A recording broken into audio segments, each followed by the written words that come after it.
All right, friends, welcome to another episode of Secrets from the Saddle, All Things Cycling podcast with your host, Sylvie here, and happy August. Oh my gosh. Are you just enjoying your summer of cycling? I have been enjoying my summer this year for the first time in a long time, flipping from my road bike to my gravel bike to my mountain bike and back again. And I'm just appreciating each one of these types of cycling that I've been getting to do. And it's actually really been helping every aspect of cycling, like my upper body strength, my speed, my hills for the other disciplines. So anyways, I'm super enjoying all the different and diversity of my summer. So, but that's not about me. I have some exciting news for you guys. We have some changes coming on in the podcast, so I want to make sure that you're okay with this and you're good to go and you guys know about this. So we have decided to create a dedicated YouTube channel just for the podcast. And we're kind of changing it up. And so you're just going to get little snippets of the podcast, and it's going to direct you to the full episode on Apple or Spotify or Google. And so we're not going to have the whole episode on there. So I don't know if you guys are dedicated listeners of the podcast on YouTube, and if you are, and if this is okay, or if this is something you don't want, a change you don't want to see, I have to hear it. So please, put a comment in the episode comments or send me a message on Instagram. And another thing, I know, and you guys are really familiar, I've been putting out 3 episodes for the last 2 years, which have been epic, but I am going to be dropping it down to 2 episodes. Why? Because I've actually got a job. A fun job, and so I'm excited about getting out of the house. However, I do not want to be struggling to get 3 episodes out for you and in poor quality, so I've decided to drop it down to 1 interview and 1 coaching segment a week. So it's going to be Mondays and Fridays. So make sure you're listening for those. And so lots of fun, exciting changes coming out. And the thing is that I just want to make sure that I don't overstretch myself with trying to get all the interviews in and doing the edits and trying to be a good employee. So I decided that I'm going to drop it down to 2.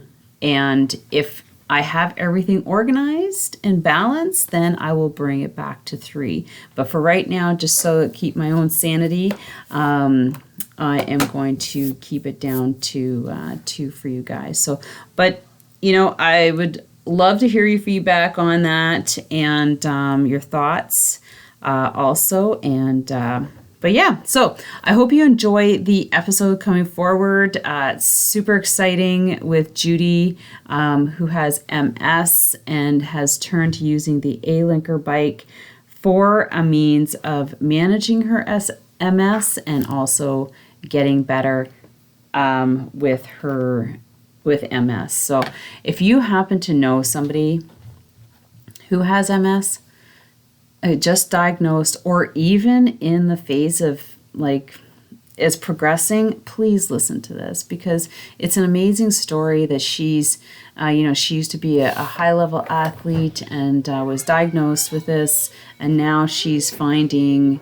the Alinker bike to give her a great way to stay active. So anyways, enjoy the episode. Take care, guys. Have a great day. Need help creating the online business you've been dreaming about? Well, it's a good thing you're here, because that's exactly what we're going to help you with. Hi, I'm Sarah Jansel, a friend and colleague of Sylvie's. I have over 20 years helping build and grow businesses, and today I help people do that on Shopify. If you want to build an online store, redesign one you have, set up email marketing, or just need some coaching or custom work, we can help you with that. Our goal is to help you sell more of the amazing products and services that you want to share with the world. I believe the world would be a better place if more people could build awesome businesses they love. So to help you get started with yours, today you're going to save $150 off a new store or a redesigned store. It's available for a limited time only, and all you have to do to take advantage of this is pop over to www.janselandco.com/services. That's JANSELAND.co/services. And let us know you heard this amazing podcast to get your quote and $150 off today.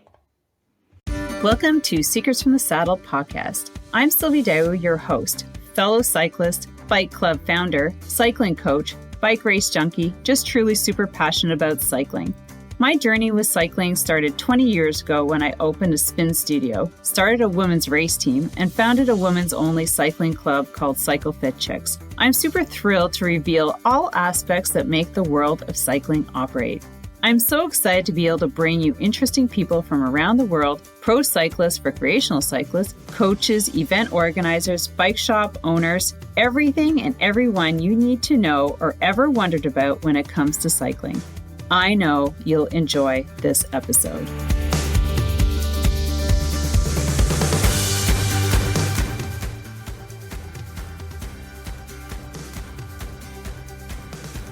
Welcome everyone to another episode of Secrets from the Saddle, all things cycling podcast with your host Sylvie Dow, and we're here in Liquid Gym with Judith.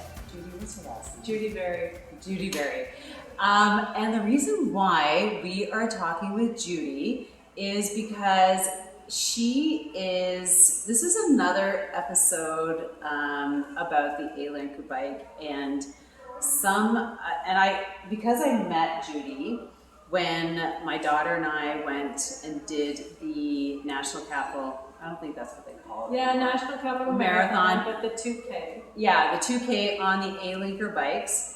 And I met Judy when we were training, and she has an exceptional story about how the Alinker has changed her life. And as you know, you'll see the episode with Karen at Liquid Gym and how she's really using these bikes for her part of her rehab. And I just wanted to bring a story into the podcast about, someone's success story about using these bikes. And I'm always all about getting people on bikes, whether, like these bikes or kids or parents or whatever. Just seeing more people on bikes is so amazing. And that's why I wanted Judy to tell her story. So Judy, where should I start? Where should you start?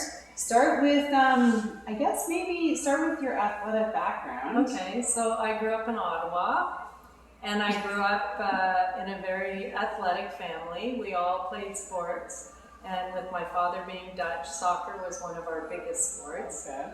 And I played hockey too for a while on a men's league.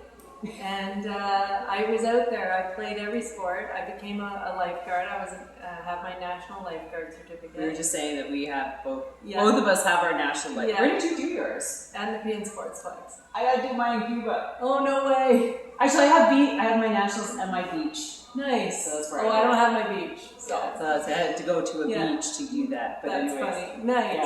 Yeah. So athletic, very athletic, pretty much my whole life. And then I got married and I had 3 kids, and I now have 3 grandchildren as well, so I'm very blessed with that. And so being active my whole life, and when I was playing soccer for one of the teams I was playing on, I was playing competitive and house league. I was playing keeper, and I jumped up to get the ball, and as I was coming down with the ball in my hand, one of the players from the other team, she didn't try to hurt me, but she tried to head the ball out of my hands. Oh. And I had already pulled the ball down, right. So she headed my head and knocked me out. And so I had what they called a double concussion. The first one was from when she hit me, and the second one was from when I hit the ground. So lucky for us, we had an ER nurse as one of our defense. Lucky, you love having the nurses and doctors on yes, the team, we right? love nurses and doctors. And so she tried to, revive me and do the sternum rub. And anyway, I ended up waking up and I was sick. So we all knew I had a concussion. So they called an ambulance, came on the field. Took me to Queensway Carleton Hospital, actually, of all places. And it was there that the ER doctor saw that I had definitely a concussion, but he also saw other lesions in my brain that he didn't like. So he referred me to a neurologist, Dr. Rabinovich, who then, to confirm my MS, did a spinal tap, and that way they confirmed that I did in fact have MS. And in fact, after more research and more blood work and more MRIs and CAT scans, they found more lesions not only in my brain but also in my spine.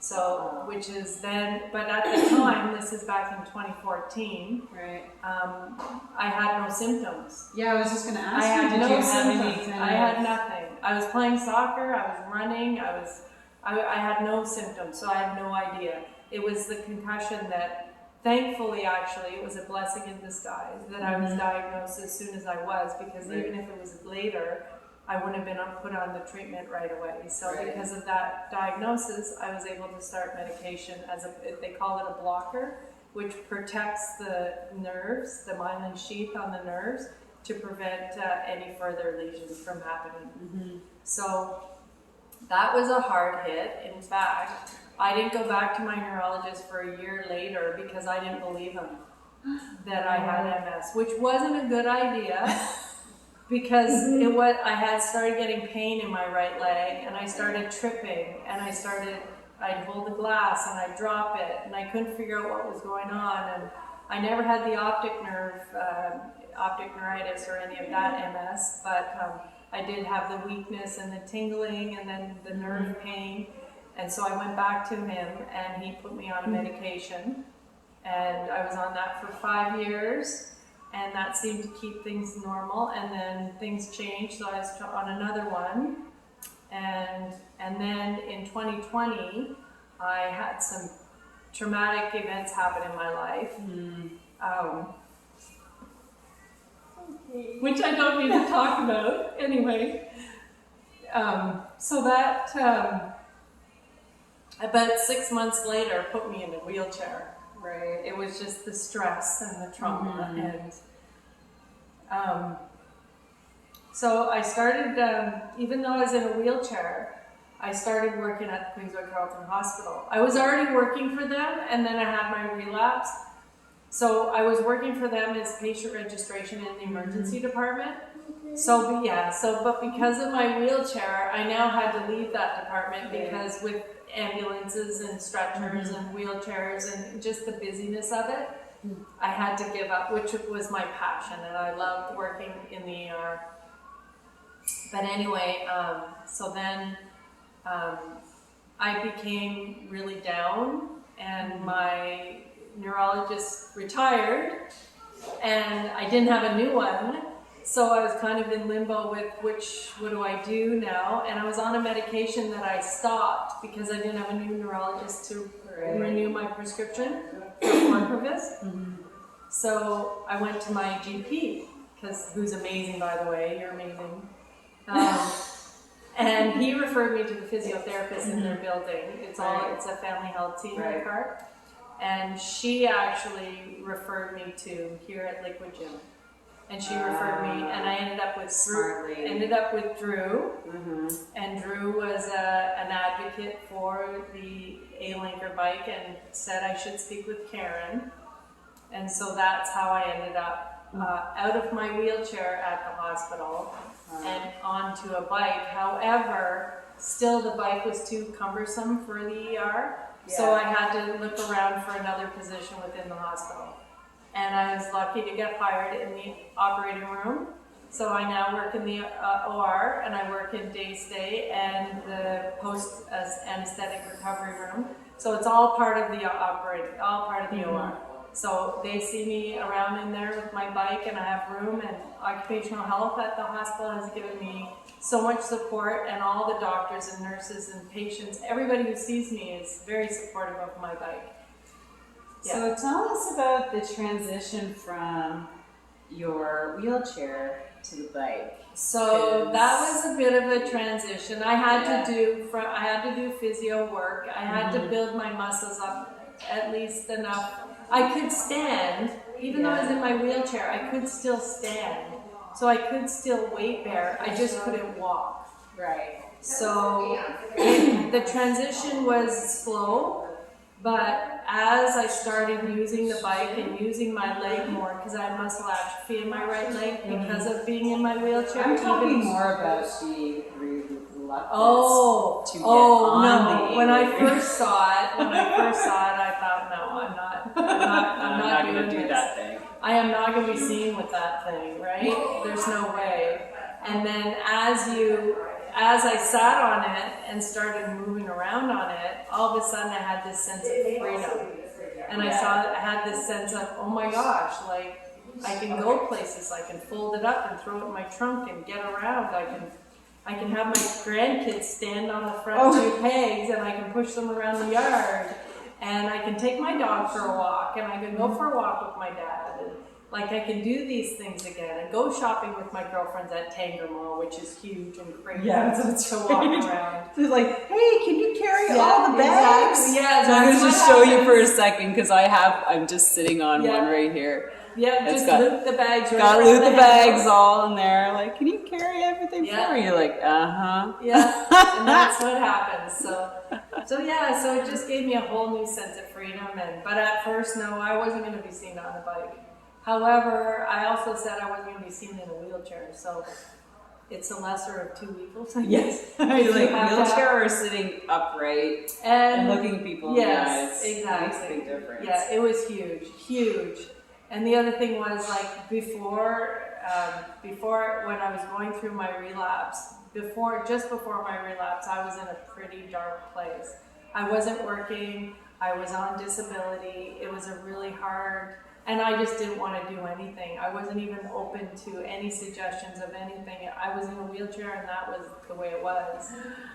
So I feel so deep and like regret when people are like, well, this is just it. This is it. Like, Exactly. I'm like, does it have to be it? No, it really doesn't have to be it.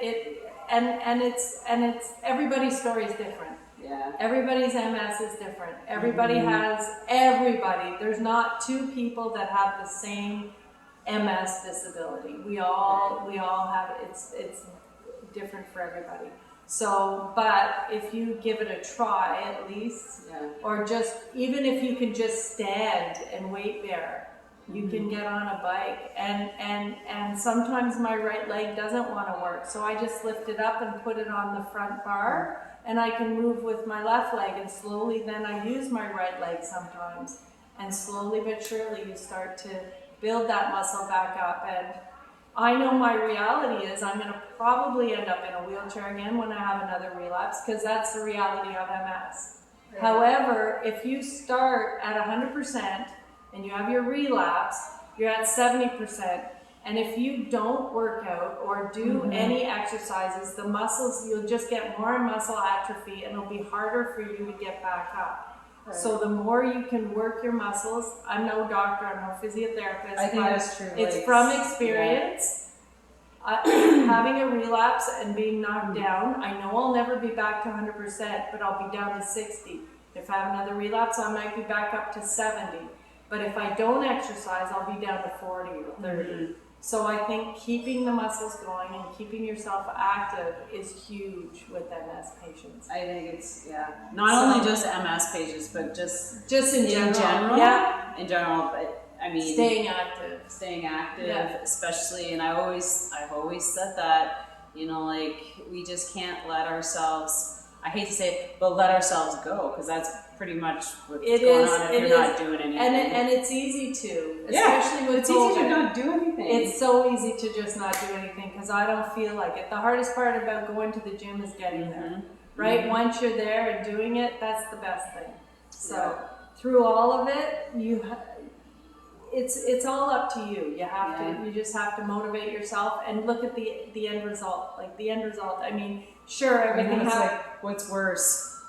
Going to the gym or not functioning, not right? functioning. So you don't want that. You really don't want that. You don't want to get into that dark hole. And the thing about it is, you can talk yourself into, oh, I don't need to go to the gym, or oh, I'll go tomorrow, or I'll go next week, or I'll go later, and you just dig yourself deeper into this little hole that it's really hard to get out of. But if you stay on top of it, it's a lot easier to manage, for sure. Yeah. So talk about your mindset in, like, you know, switching from that area of depression that you were talking about to, oh my God, like, you must have felt that there's hope. Like, there is hope. Well, there absolutely is hope. And you know, honestly, you don't have to look very far to see that first of all, you're not alone. Mm-hmm. And second of all, there are so many people that are so much worse off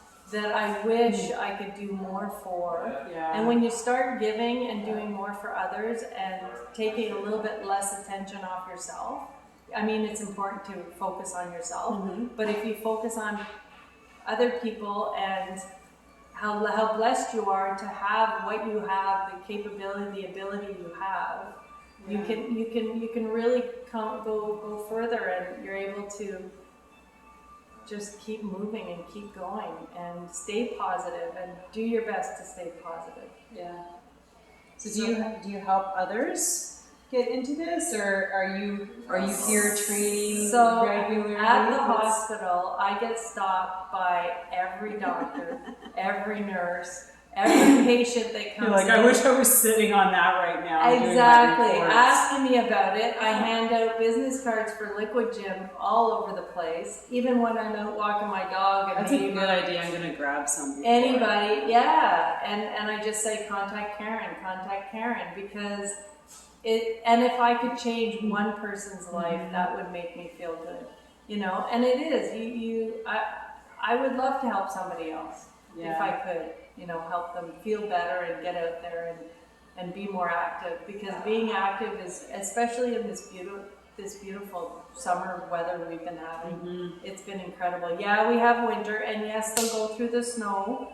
Yeah, they'll go through the snow, apparently. Yeah, I use it as long as the path is not like 2 feet after snowfall. Right after, you don't go up right after snowfall, but if the road is plowed and the sidewalks are shoveled, you can sure take this out and go along and do your thing still in the winter time. So it's well worth it. Definitely well worth it. So what would you say to somebody? Because I know, like, I feel that a lot of people, I think, like what we're saying, have just cashed in and just like this is it. This is how I'm gonna have to spend the rest of my life. I've accepted this, and like, so what do you say to people? So when you get that kind of response, you know, like, oh, this is who I am. God, I'm stuck like, with this. or that's too expensive. Yeah. I'm like, oh my God, what's expensive? So the MS Society, if you reach out to the MS Society, and there are some government programs out there that will fund you. Okay. And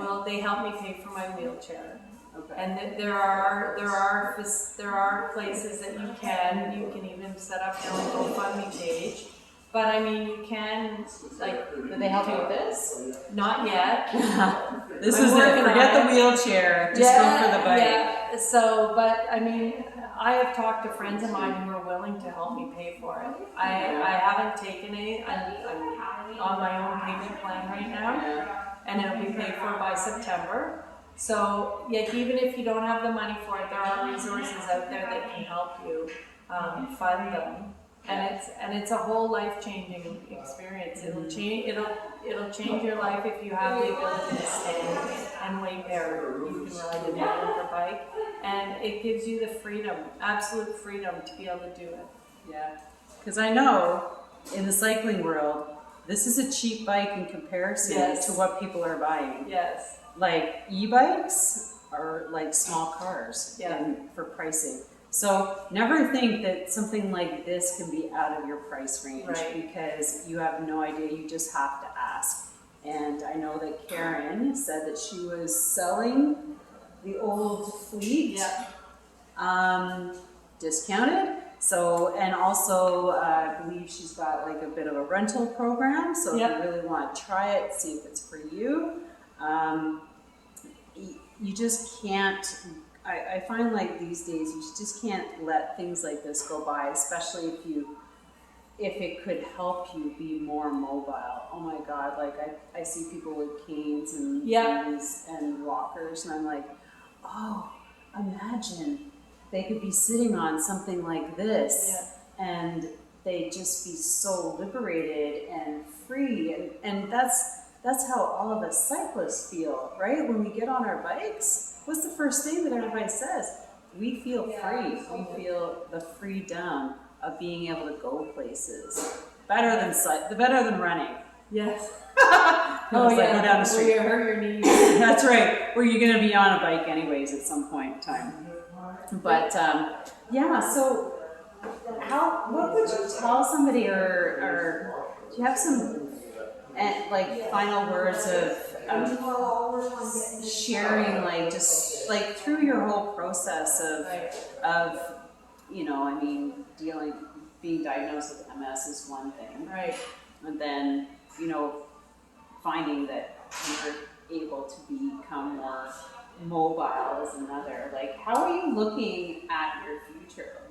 So if it wasn't for the Alinker bike, I mean, I would still be employed at the Queensway, but I wouldn't have the mobility around the hospital that I have now. I can wheel myself with my arms around the hospital, but it's a huge building, and with the Alinker bike, it's nothing for me to go from one department to another department, or from one department to, say, the gift shop or Tim Hortons. Whereas if I'm in my wheelchair, I was constantly asking somebody else to go for me just because of the distance. It's so big. So it's given me that freedom, but it's also given me, because I can keep my job at the hospital. Yeah. I don't get as tired as I would if I was in my wheelchair. I don't know, it's only 8 hours, but I don't know if I can do an 8-hour day if I was in my chair. Or standing. Because it's exhausting.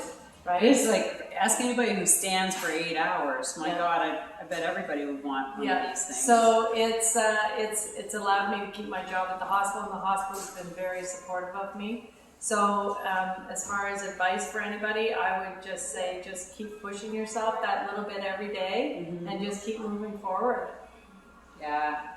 There is a light at the end of that rainbow. If you're willing to go there.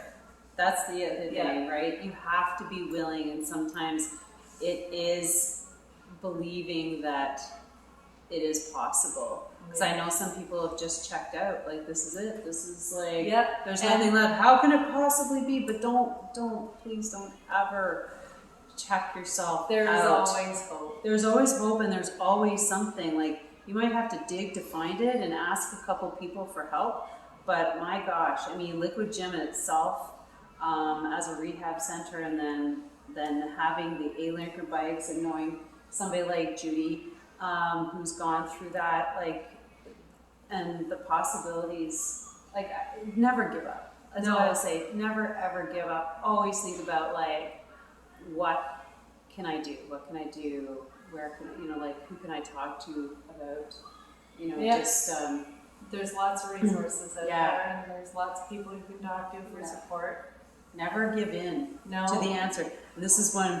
It's true. It's true, right? Yes. Absolutely. Don't let, if you said somebody's like, well, you're never going to walk. Me. No. Like, are you going to say, you're like, what? No, you're not going to tell me that I'm never going to walk. That's because, right. Like, and I used to say everything happens for a reason, and it's funny. My daughter said to me, Mom, things don't necessarily happen for a reason. You just have to work harder if things do happen, right? So you just work harder, make things happen. Yeah. Don't happen for a reason. You just work at it. So I got this concussion for a reason. Now now I'm not giving up on it. Don't give up on yourself is what I guess I'm saying. Yes. Because so many people do. And I hate to see health. And try down. and stay positive. Yeah. That's the other thing. That's surround yourself by positive people as well. Did you find that things changed when your attitude changed? I would say, like, your negative to positive attitude, right? Absolutely. I mean, it's easy to stay in that funk and feel sorry for yourself. Yeah. But as soon as you stop doing that and surround yourself with people who are positive and want to help you and don't want to see you in that position, and support you and build you up, that's the kind of people you want to be around. And those people will build you up and help you get through everything. Yeah. Did you have to let go of some friends? I did.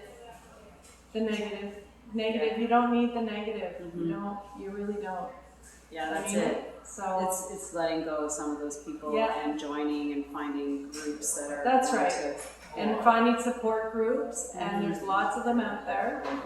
Yeah. But the right one too, because there can be some that are a little not so. Yeah, a little toxic. It they can't work because they have MS. Well, that's maybe some case, depending on, again, everybody's different with their MS.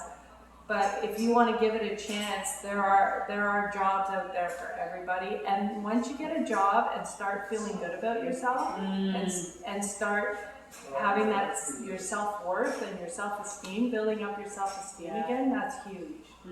So that's what helps. And also it's avoiding using it as the excuse. Yeah. And just letting yourself get worse. Yeah. And that's what will happen. You'll deteriorate a lot faster. Yeah. So just stay positive and keep going, keep moving. That's the big thing. Keep moving. That's good. I love it. Yeah. So where can people find you and support you? People can find me on Facebook, on Instagram. Oh, you're on Instagram. I'm Oma. I'm Hey J Oma. I think I'm Oma Hey JV. I don't know. If you type in Judy Verhey with an IJVI, you can find me. But I'm Oma. All right. Well, we'll put her links there so you can watch her story. And also, if you know somebody who maybe might need a little convincing, it wouldn't be bad to shoot her. I would love to talk to her. Yeah, that link, or just show her. Judy's story, because it's really inspiring, because I had no idea. When I met you, I thought you worked here. Oh, really? Yeah, I thought you were one of the physios and you just happened to be on the bike, or like you need the bike and you were working here, and I had no idea that, because she was just a little competitive. Yeah, she was a little competitive, but it just naturally was going around on my bike. You like, this was your place kind of thing. And so I thought that she worked here. So I thought you were an employee, actually. That's kind of funny. That is funny. I was like, no, she's fine. But she sold it so well to me. Like, not that I sold, but I just just her positivity, I guess, landed you in that realm. I'm like, she must be Karen's work. Totally into the bikes and everything. The bike is great. I had no idea she had MS until I got up and walked. I think you said something. Or I was like, told you, what? Yeah. I think maybe you commented about it. Probably like, while we were training. Yeah. I was like, I thought she was like one of the coaches here. There you go. You should be. There you go. Well, I probably could be. Not as good as them, though. Well, no, like for the bikes. Right, for the bikes, yeah. Now, do you do those fitness classes? With the bikes that Karen was talking about? I don't do any fitness classes. I'm so busy at work. I use it every day at work. I don't need any fitness classes right now. Or if I'm not at work, I'm out walking the dog with my dad, or I'm just out with it somewhere. Yeah. So I don't really have time for them, only because I'm just busy. Oh, well, that's okay. Busy's okay. Shopping. But the reason why I asked, and you might want to go back to the episode when we were talking about Karen, talking with Karen from Liquid Gym, and she's talking about all the fitness classes that they have wrapped around the Alinker and what you could do, which I was like blown away because I use a lot of resistance bands, and I can totally see using these handlebars for all sorts of stuff. You can, And when I saw it, I was like, oh yeah, totally. Yeah, totally. You just stand here and you can do so many different things with like the rubber bands on here. Just around there, Yeah, you don't even get off it. You could probably like put one on here and do some legs. That might not be a bad idea, right? Yeah. Maybe I'll have to look into these fitness classes. Now I've got something else to do. Oh yay. It's in your office. Yeah. Some bicep curls. So go and check out the other episode, and also a further episode with the linker, who is the developer and founder of the Alinker bike. So Thank you so much Thank you for your story. I hope our listeners found it super interesting and inspirational. And if it helps somebody, at least one person, please share it with them. So just let them know that it is possible. These bikes are not just in Canada, they're all over. You can order it online. And I was mentioning those fitness classes, those are all online too. So you can get the bike, get into the fitness classes, start walking, and let it change your life like it did Judy's. Thank you so much. Thank you. All right, thanks everybody. Hope you enjoyed that. And don't forget to check Judy out on Instagram and Facebook, and have yourself an amazing day. Thanks. Thank you so much for spending this time with me on the Secrets from the Saddle podcast, learning more about sighting people, places, and things that make cycling such an exciting sport. I am so glad you stopped by today. Please leave me a review if you feel so moved to do so. I would love to hear your feedback. And if you could take 1 second to share this episode with someone you think would enjoy it, I would be forever grateful. Also, if you could please leave me a review if you feel so moved by going to iTunes and leaving me an honest thought and an honest comment, telling me what you think, and most importantly, tell me what you'd like to hear more of. It would really help me to bring more great, inspiring cycling stories to you. Until then, have an amazing day. Make sure you ride your bike. And don't forget to visit my YouTube channel if you'd like to see the full version of this podcast live.